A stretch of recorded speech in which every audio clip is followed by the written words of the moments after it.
everybody, and welcome back to the United Stand. We are live outside Old Trafford for today's afternoon news show, and we have got a cracker for you. Will Manchester United sign a striker? Well, Callum Wilson is available for £18 million, and some of the top clubs are interested in potentially making this deal happen within the last days of the January transfer window. He's somebody that Manchester United should bring in. Also, some rumours around Choupo-Moting coming out. He keeps lingering around the thought of him coming to Old Trafford. Is that going to happen? Also, Sir Jim is not wasting any time. Dave Brailsford, Sir Jim Ratcliffe and their team at Ineos are already making major changes at Manchester United, with not only the recruitment of Omar Barada, but now taking apart the medical team at Manchester United, making improvements left, right and centre. Things at Manchester United that haven't been right for years. Sir Jim Ratcliffe's coming in immediately and making some changes. So what positives can we take out of this? Will things get moving quicker than what we thought would happen? And Sir Jim, to be honest with you, he is impressing me, I've got to say. But let's get into the Callum Wilson news first, and welcome everybody. Our first live show outside of Old Trafford. It's really exciting to be here. Manchester weather, it is very cold, and I'm very terrified it's going to start to rain. And if it does, I mean, that'd make entertaining viewing for all of you, but it won't be very entertaining for us. But hopefully the rain will stay away for this little afternoon show we've got going, and we can get into all the Manchester United transfer news and news coming out. So starting off on the Callum Wilson story, it is coming out that Manchester United, Arsenal and Chelsea have all been alerted to the availability of Callum Wilson, who could be available for around 18 million, with Newcastle needing to raise funds to stay within the financial fair play regulations of the Premier League. A really interesting one, this. We know that Newcastle are struggling in regards to FFP. They have to sell to buy. They're in a proper spot of bother with it. They really do have to do something. Almiron looks like he's going to Saudi Arabia. A lot of people thinking that's a little bit of a dodgy one, aren't they? I mean, let's be honest, but Almiron's going to Saudi Arabia with the Saudi Arabian connections, and Callum Wilson is one that they're looking to get off the books for a low price of £18 million. Obviously, Callum Wilson is in his 30s. I've always really highly rated Callum Wilson. I think he's a top striker. I think he's brilliant in front of goal. His technical ability is great. Even though he's not the tallest, he's great in the air. His anticipation's good. For me, this is a deal that's like 5 years too late. I would have got him a lot earlier. But for now, in this moment, I would say, I saw this on Twitter, someone made a really good remark, I think it was Insider United. He said, the medical department's already busy enough, and if we're going to spend a chunk of money on bringing someone in permanently, £18 million, I would not be spending it on Callum Wilson, as much as I like the player. One, because I don't think we have £18 million. Genuinely, I don't. With FFP, we are really struggling, and I think the only thing Man United have been touted to do is a loan deal. We couldn't even get Guirassy in for around £16 million, and Guirassy obviously is a little bit younger, obviously not as injury prone as Callum Wilson. Callum Wilson is Premier League proven. He's a good striker, like I just said. I really rate him, but he spends nearly every other game in the injury room, in the medical department. That's not what Manchester United need. We already have one injury-prone striker in Anthony Martial. Do we really need another one in Callum Wilson? But let me see what you guys are saying here. Would you take Callum Wilson is the poll that we have going right now. Give us a yes or a no. I'm going to say no, personally. People are saying, is it a loan or is it a permanent deal? It would be a permanent deal. 18 million is the price. Apparently Chelsea are quite interested, which is, honestly, I could see this being a Chelsea move. For me personally, they need a striker. Also, when you look at Arsenal, they're another team that are in need of a striker, but Man United are in need of a striker. I mean, Callum Wilson to Manchester United, I don't think it'll happen, to be honest with you. I'll come out here outside Old Trafford. I mean, I'll do whatever anyone wants me to do if we end up signing Callum Wilson. I'd be so shocked at it, but this is a news show. We're going to report the news. I could see Chelsea doing this deal, but I honestly don't think Manchester United will get anybody in. And we've actually, you know, we've heard through the grapevine, and I can't say obviously where these things are coming from, that Manchester United genuinely might not sign anybody before the end of the January transfer window. No incomings whatsoever. And I want to ask you guys the question, would you be okay with that as a Manchester United fan? Do you look at this January transfer window and think, right, let's just write it off? We're really struggling for financial fair play. We're not really doing that great in the season. Erik ten Hag, the only thing he's realistically still playing for, is the FA Cup. I don't think there's a chance at all that we get top four, especially with the teams that are kind of in the mix for it. You look at Man City and Liverpool, guaranteed. Arsenal are going to get it. Spurs are way ahead of us. Aston Villa are way ahead of us right now, which is crazy to think. I don't think there's a way that we get top four. And people say, well, fifth spot could get Champions League. Potentially, that's not confirmed yet. But even that, I think, is going to be a big struggle for us, when you look at all the teams in and around it. FA Cup, I think Ten Hag has to give everything to that competition. If Man United could somehow win that, that'd end up being quite a decent season considering where I've been at. But for me personally, as a Manchester United fan, I would be looking to save all the money we have from now, not make any signings in January, as sad as that is, because we do need a striker, we do, but saving that money for the summer when Omar Barada and his team of people, whether that be Dan Ashworth, Paul Mitchell, are in the building, they're all working together and they can kind of cooperate together and put a transfer strategy in place and have proper planning going into recruitment, not wasting money on stopgap signings that aren't for the future. And that's where I'd go into it, and I can genuinely see that happening. There's been a lot of rumours out that we won't be signing anyone. So this Callum Wilson story, for me, I honestly think it's rubbish. I think Newcastle are looking for some money. Callum Wilson's quite injury prone. To get him off the books for 80 million would be great for them. I honestly think Callum Wilson, by the way, is a very good striker. I rate him so highly. I wanted him to go to England for the World Cup. I think he's a very, very good striker, but too injury prone to spend 18 million in for Manchester United in January, especially considering all of the issues that we have regarding budgeting. And another thing as well, we talk about stopgap FC. Choupo-Moting's one that's been linked to us for a long time, 34 years old, 3 goals this season for Bayern Munich, mainly off the bench. A 6-month loan, it was touted for him. Maybe we might decide to kind of flip that switch on deadline day. Maybe if Ten Hag's really pushing for striker options. But I don't think so. When you look at it, I think Ten Hag and Manchester United will be sat here thinking, can we go with Rasmus Højlund and Rashford until the end of the season as our striker options? And as much as Man United fans want to have some depth there, that's probably what it's going to end up being. But what do you guys make of that? And how far can Manchester United really get with that? I mean, to put all of this burden on Rasmus in his first season is absolutely incredible at 20 years old. It really has been a sink or swim job, and I think Rasmus has come out of it. Obviously, we've still got the last end of the second half of the season to go, but so far, I know he's not scored as many Premier League goals as what we would have wanted, but I think he's come out of it, in my opinion, with flying colours. Like, the responsibilities he's had to take on, the way he keeps going, the attributes he's shown. Honestly, thank God he's actually looking like a really good prospect. We want more goals from him, but it's a tough ask to put that load onto Højlund and Rashford, who's not even a centre forward until the end of the season.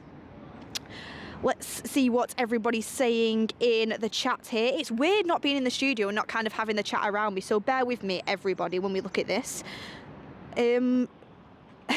Graham Sooner says, Beth, be careful. McTominay might be hiding around there. Me and McTominay, I think, would be on good terms. I mean, I think McTominay's got a great mentality. He can take the criticism. I'm sure he can. I would have said yes to a loan deal. If it was Callum Wilson on loan, I would absolutely take that. 100%. Let's have a look at what we're doing on the chat here. Would you take Callum Wilson? 52% say yes, so that's a big amount. 18 million you'd spend this January on Callum Wilson. 48% say no. Ricky's just texted me. It's just come up on my WhatsApp. That's... he would rather have Calvert-Lewin. Now, me and Ricky, we've been having a joke about this for quite a while. And me and Ricky had this discussion, it must have been over a year ago now, I think it was. Or, oh, sorry guys, we're just live. Is that okay? Yeah, we're just live. Yeah, we're live on YouTube. If you just watch, just from that area. Thank you very much. The beauty of being outside Old Trafford, everyone. The beauty of being outside Old Trafford. But when you look at, me and Ricky were talking about Callum Wilson and Dominic Calvert-Lewin, and we're having this kind of conversation surrounding who is the better striker. And I always said, personally for me, I think Callum Wilson is a better striker, and Ricky's always said, no, Calvert-Lewin is a miles better striker. But when you look at it and you genuinely look at the situation, I personally think Callum Wilson is much better, but that's just the conversation I wanted to bring to YouTube. I'm so sorry, but I can't really concentrate if you stood behind me, because could you just stand out the side of the shot, please, completely? No, all the way, please. Thank you. Thank you very much. Sorry, guys. This is the beauty of doing stuff outside of Old Trafford for the first time ever. I completely lost my train of thought. But get in the comments, who do you think's better, Dominic Calvert-Lewin or Callum Wilson? Can you stop edging back into the screen? No, you are doing, please. I've asked you. No, stop saying sorry. I've asked you. So please don't do it. Thank you. Gosh, so annoying, everyone. Sorry about that. I'll keep going with the show. But anyway, guys, I will save my comments for another time on this situation. But let's move on to the next part of call. Get in the comments who you prefer anyway, Calvert-Lewin or Callum Wilson. Callum Wilson's the guy that's on offer right now, but if he was a loan, I'd absolutely do it, but it's not a loan, it's a permanent deal, so I would not. And Choupo-Moting on a loan as well, as much as I think, you know, he's got experience, it's something I would avoid. But one thing I wanted to bring up quickly is about Erik Ten Hag. So I was thinking, and someone put this query to me, and I was thinking, is there any truth in this? And the query that someone put to me was that when you're looking at Erik ten Hag and you're looking at the January transfer window, is there a chance that potentially you look at the amount of money that we're going to spend in the summer, you look at how we're not looking to sign anybody in January, and could this be an Ineos and Sir Jim plan to not spend money in January because they don't want to invest any more money into Erik ten Hag's signings? And Erik ten Hag, they might be planning to go into the summer with a different manager. So are they going to really spend money now on signings for Erik ten Hag when they could be moving the manager on in the summer? That's a question that I thought was a great question that someone posed to me. I personally don't think Sir Jim and Ineos right this second are thinking Ten Hag won't be the manager in the summer, so we're not going to spend any money. I generally think it is a plan in the sense of financial fair play. And you look at financial fair play and you think, we'll save that money till the summer. I do think Ten Hag is on trial. I do think Ten Hag has to win the FA Cup or at least get close to the top four to have the chance of going into next season as the manager. But like I said, I think Ineos and Sir Jim recognise that there's so much going on behind the scenes that is wrong before the manager. And you can see that in the way that they're taking apart the medical department, the way they've got a new CEO, the way that they're going to move on certain people in roles and getting sporting director and head of recruitment. I just think it's really important that Sir Jim and Ineos do notice this, but it could be a reasoning as to why they don't want to spend any money in January. I mean, remember when Rangnick was in and they wouldn't spend a penny, even though he was asking for Zakaria, even though he was asking for loads of different signings, he was calling it out in press conferences, and they wouldn't give him a penny, Rangnick, because they knew he wasn't going to be the long-term manager and they didn't want to invest that sort of money. Could that be the same thing for Erik ten Hag? I mean, a lot of different outlets have said, is Erik ten Hag basically an interim manager until the end of the season, until Ineos and Sir Jim plan around what sort of manager they want? I like to hope that isn't the case, but I think Ten Hag he's definitely on trial in a sense of his results and the way he plays has to improve before the end of the season, or else he could not be here. Because I think one thing that we have learned is Sir Jim and Ineos aren't going to mess around to wait for things to happen. They want to see improvements, they want to see things now, and that's why they're already making some big calls behind the scenes at Manchester United. But obviously De Zerbi is a name that kind of got linked to us as well. De Zerbi is a massive one that keeps coming up. And we know Omar Barada and Manchester City Group have kind of been, you know, linked to De Zerbi in the past as a potential Pep successor, because, I mean, Pep absolutely loves De Zerbi, has so much respect for him. And De Zerbi obviously has his own style, I mean, Ten Hag had his own style before he came to Manchester United. I say that all the time. People say, why don't we get someone in with their own style? Ten Hag doesn't have a style. Ten Hag had a style before he came into Manchester United. We just like to chew up managers and spit them back out. But De Zerbi is one to watch. I think even the Girona manager kind of got thrown out there because Omar Barada is obviously in charge of the City Group. Girona is part of the City Group. And could they be looking at other managers? Potentially. I think they'd be stupid not to be looking around, considering how poorly Ten Hag's doing at the moment. But I think the whole point of call is assess Ten Hag till the end of the season. Let's hope things improve and hopefully can plan behind him in the summer. I want nothing more than Ten Hag to do well until the end of the season and to be able to go into the summer back in Ten Hag. But I do think he has to make some sort of a difference quite quickly. Anyway, guys, the United stand, we call Beth the butcher of the obvious. No messing about. I know it's on live, guys, but you know what I mean? I can't be letting people walk all over me. Take notes, everyone. In life, you've got to put your foot down. You can do it in a polite way, but you've got to put your foot down. If you tell someone once, you tell them twice, they're still not adhering to you, have the conversation and, you know, it's a live show. I do it for you guys. I don't want to ruin the live show. 54% would take Callum Wilson. He's Mark the one in the chat, because that's absolutely hilarious if it is. Let me get the super chats going. Who was it? You? No. It was one of you guys behind the camera. Robert McCormack says, Beth, I thought that was our new signing. Imagine I just introduced him here on the United stand. Maybe in the future we could work on that. Jack Clancy says it's Beth's version of the pineapple guy. Throwback to the pineapple guy. If anyone here knows the pineapple guy, you're all OGs and amazing people. And Robert McCormack says, what a pro Beth is. Thank you, Robert. I can always count on you for helping me out there. Thanks. Handled it well, potentially. Also showed my bossy side on camera for everyone to see. So that's nice. That's a nice 2 p.m. show for you. But I want to move into the medical department at Manchester United, because speaking about the way that Sir Jim's kind of putting his stamp on the club, putting his mark onto the club, it's really important in terms for Manchester United to change things behind the scenes. And one thing I would say to you, if I sat here and I said to all you guys at home, what are the main problems at Manchester United behind the scenes? Immediately you'd say CEO. Immediately you'd say recruitment. Immediately you'd say medical department. All three of them are being addressed immediately, and it is starting to rain. The CEO already, Omar Barada, has been appointed. And also, we're looking for head of recruitment and sporting director in Dan Ashworth and Paul Mitchell. They're things that Man United are actively doing now, and we expect them to be the next appointments for Manchester United under Dave Brailsford and Sir Jim. But one thing that has been coming out, and there's actually been a lot of noise about this coming out recently, and it's kind of taken a lot of members of the club by surprise at how quickly things are happening. From the Mirror, this has been reported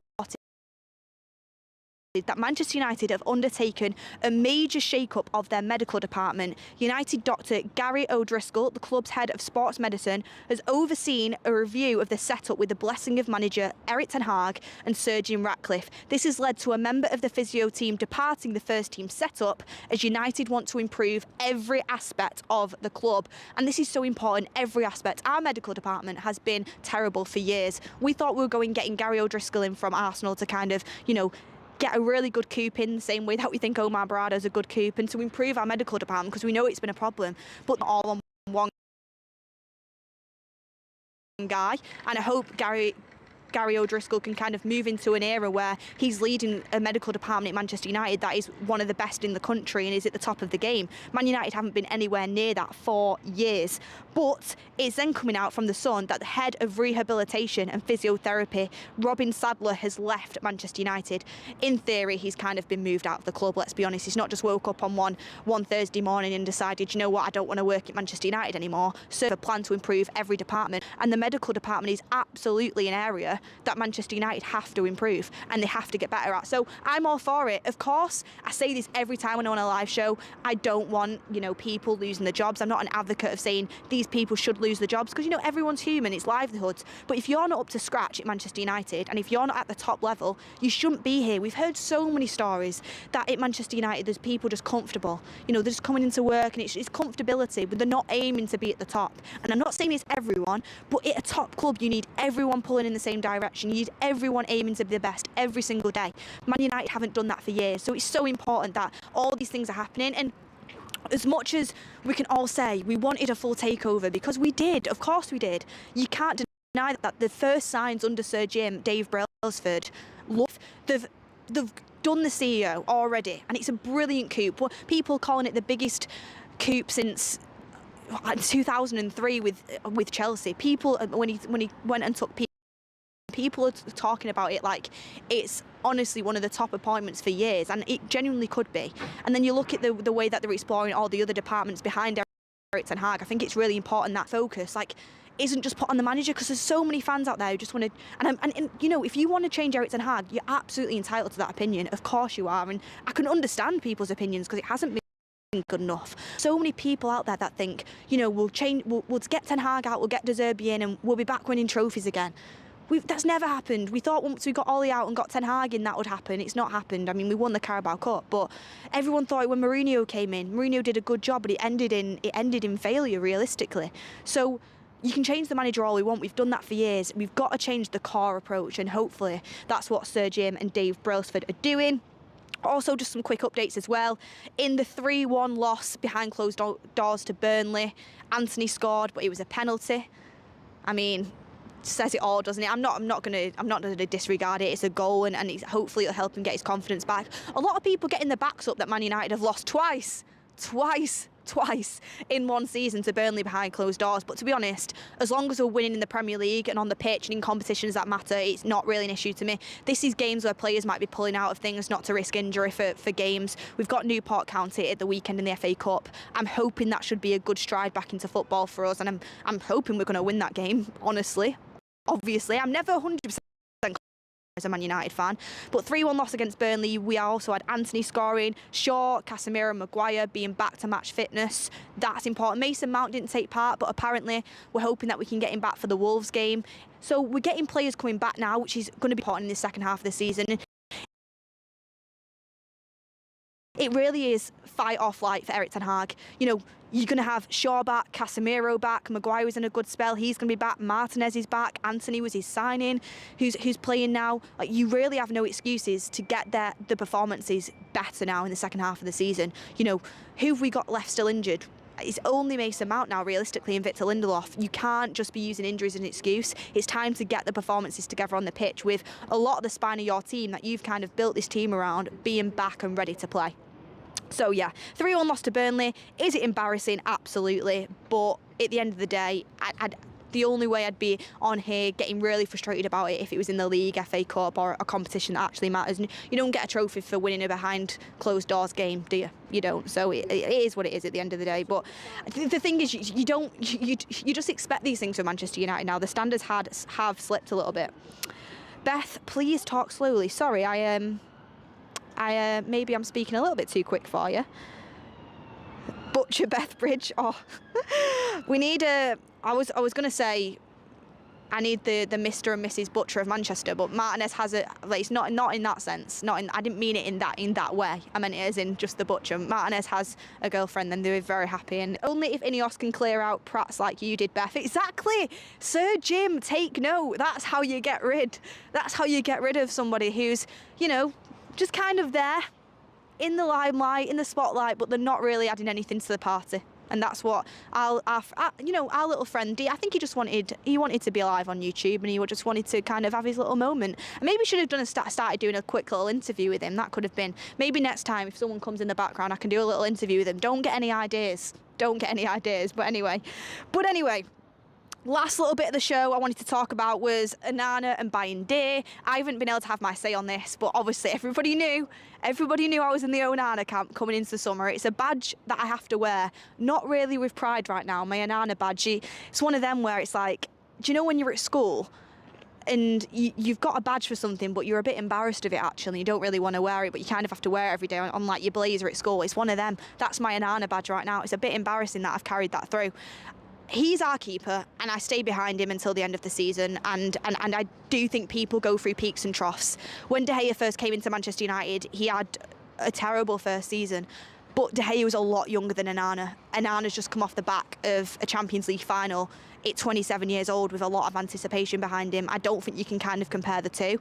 I think obviously David De Gea in that sense gets a lot more benefit of the doubt.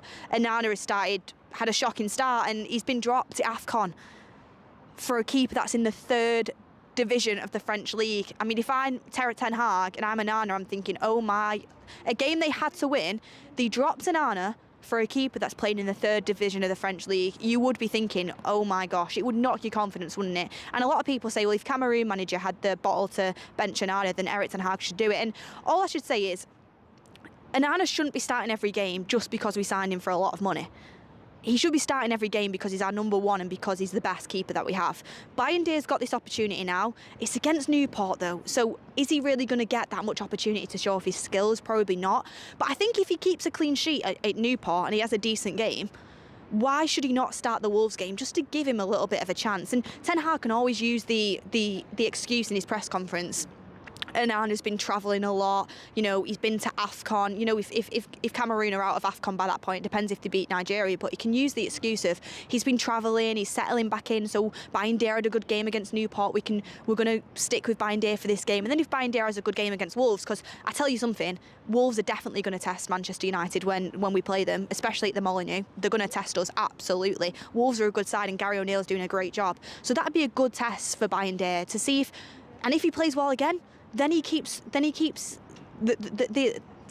the number one jersey. He already has the number one jersey, doesn't he? Because Onana's got 24. But it's an interesting one. I really hope Onana can turn it around. I saw the compilation of him in the Champions League final a little bit ago, and I just thought, Man United were such career killers. Anyone that comes here off the back of a little bit of praise, off the back of a great season or having a great career, and instantly they just seem to drop off a cliff. I mean, I can only point out a few players that haven't done that. Obviously, Martinez hasn't done that. Martinez he's been brilliant since he's come in. Bruno Fernandes was a good one, but Jadon Sancho, so much anticipation. Mason Mount, so much anticipation. Mason Mount's not really had much chance, but Onana, I thought he had great anticipation. And these players just, haven't been able to kind of live up to what we wanted from them. But Onana's an interesting one. I know a lot of you guys want him dropped, and I know Mark, I think, wants him dropped as well. It's one of them where it's like, we'll have to just wait and see what happens. But I wanted to have my little bit of a say on that. They're not beating Nigeria. Beth has been more consistent than any attacker this season. I mean, it's not hard, is it? Let's be honest. Onana, I think I've not really been watching that much of AFCON. I did watch Cameroon's game because I was not in a way that not against Onana, I just felt sorry for Bayindir and I wanted him to at least get a minute against Newport. I wanted Cameroon to go through purely for that reason, because I wanted Bayindir to get some minutes, just so I could see him as a Man United fan, because I don't know anything about him. I'm going to be honest, I didn't watch loads of Fenerbahce games. So I was kind of looking at it in that sense. So now he's going to play Cameroon, because Onana's playing for them, yeah, I'm going to support him for the rest of the tournament. I know Nigeria have Osimhen, they have Lookman, don't they? I mean, Cameroon, the way they came back the other day, it's going to be an interesting game. I think Nigeria have done okay, but they've not been blowing anyone away, I don't think, so far in AFCON. I might be wrong on that. So it'll be an interesting game. Would you rather Wilson or Rashford at striker? Excuse me. It's like asking me, and this is no disrespect to Rashford, I don't see him as a striker, but that's like asking me, you know, if I want tea at Nando's or I want something, I don't know, some stew that my mum's been cooking in the slow cooker. I don't want, like, I want a Nando's, you know what I mean? I mean, yeah, my standards might not be that high in terms of food. I love a good Nando's, guys, by the way. I do love a good Nando's. But Rashford is a left-sided forward. He's not a striker. I don't like him playing at striker. I think he's way better off the left. If you ask me who I want to play on the left wing, I say absolutely Rashford every day of the week. But Callum Wilson, I think he's on form. If Callum Wilson could stay fit, I'd be saying United should go and get him. I think he's a great striker. The issue is, he doesn't stay fit, and Man United don't need another injury-prone player.